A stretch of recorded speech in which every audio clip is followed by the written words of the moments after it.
Спомняте ли с първия ден като учител? Да, разбира се, никога няма да го забравя. Беше много вълнуващо, когато стъпнах в училището и че се занимавам с деца, аз обичам деца, просто всичко отдавам на това. Има ли моменти в кариерата ви, които няма да забравяте? Да, има моменти. Той почти всеки ден има моменти, които не се забравят с децата. В училище, когато ходим на състезания, преживяването, емоциите на децата от всичко, да. Какво ви мотивира да сте учител? Мотивираме учител отговорността към вас, деца, да ви дадем правилната насока и да се грижим за вас, да дадем възпитание. Какво означава за вас 24 май? За мен 24 май не е просто празник. Той ни напомня каква отговорност имаме към вас и какво трябва да ви научим. Как се почувствахте, когато разбрахте, че сте учител на годината? Бях много щастлив, че колегите и децата са се доверили на мен и че са ме избрали за това, аз да съм учител. Имате ли послания към колегите за празника? Да, да се грижат за децата, да им дават правилна насока, възпитание и това е страшно голяма отговорност да си учител. На какво много искате да научите учениците? На дисциплина, на уважение към учителите и към семейството като цяло и да бъдат образовани и да знаят, че училището е напред. Помните ли си първия ден като учител? Разбира се, с голямо вълнение си го спомням този ден. Беше много, много отдавна. Далечната 1987 година. Започнах тогава за първи път като учител на 20 годишна възраст. Съвсем млад учител. Какво ви мотивира да сте добър учител? Обичам децата и обичам работата си. Най-много заради това, че децата са най-хубавото създание на този свят. Обичам ги. Те са чисти, искрени и съответно работата ми е свързана с тях. И затова обичам и работата си. Кой момент в кариерата си няма да забравите? Няма да забравя този момент, в който мои ученици, които вече отдавна са завършили, отново срещат ме по улици, благодарят ми, канят ме на тяхни сватби и всичките тези вълнуващи моменти, които показват, че работата и живота ми не са били на празно, оставят незабравими за мен. Какво означава за вас 24 май?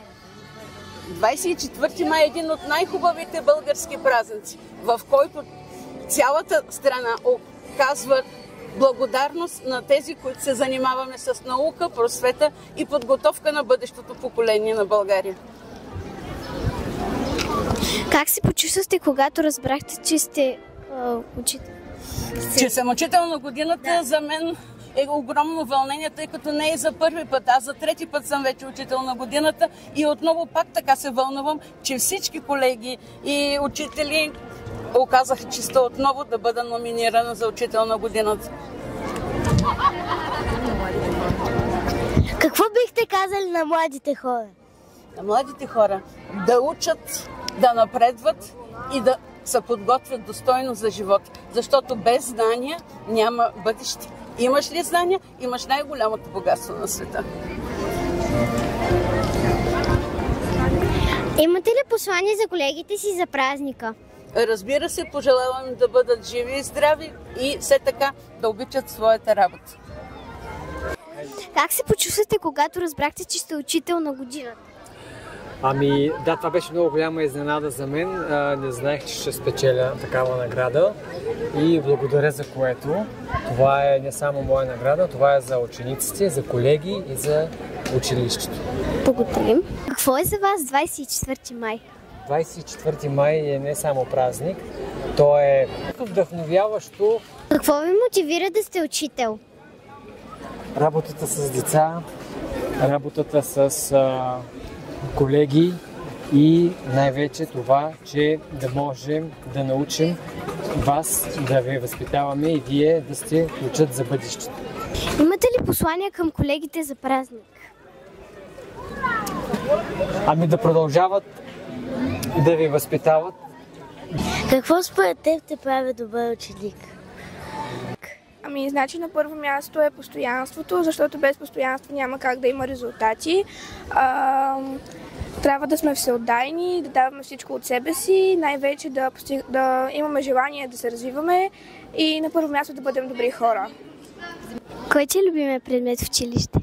Ами, може би български език и литература, защото най-свободно може да изразяваме своето мнение, да даваме отговори на литературни и философски въпроси и там може би има най-много място за развитие.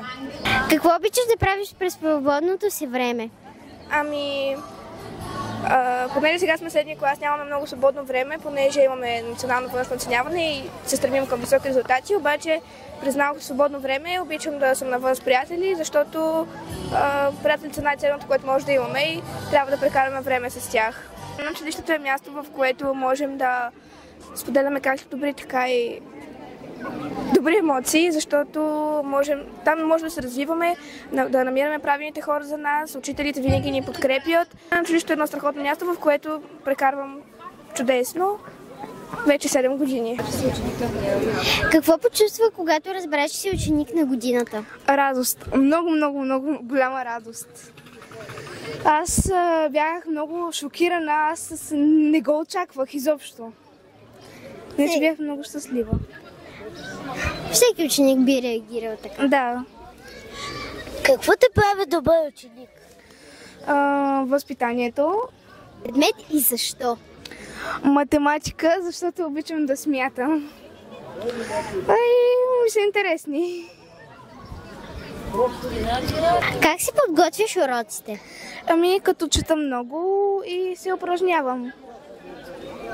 Какво означава за теб училището? Училището е като дом, в който се уча. Благодариш на някого, на кого ще е? На учителите, за това, че ме научиха на толкова много неща и сега с тяхна помощ станах ученик на годината. Какво обичаш да правиш през свободното си време? Да се почивам. След дълъг ден? Да, особено. Каква ви е мечтата? Мечтата ми е да стана още по-умна и да стана актриса. Браво! Благодаря! Какво е за теб 24 май? За мен 24 май е най-големия празник на България и да, това го описвам. Как се почувствахте, когато ви наградиха за празника? Ами много хубаво, с енергия и с усмивка. Кой ти е любимият предмет в училище? Ами, може би български литература, защото четем и повече знаем и повече ни влиза ум и така, всичко.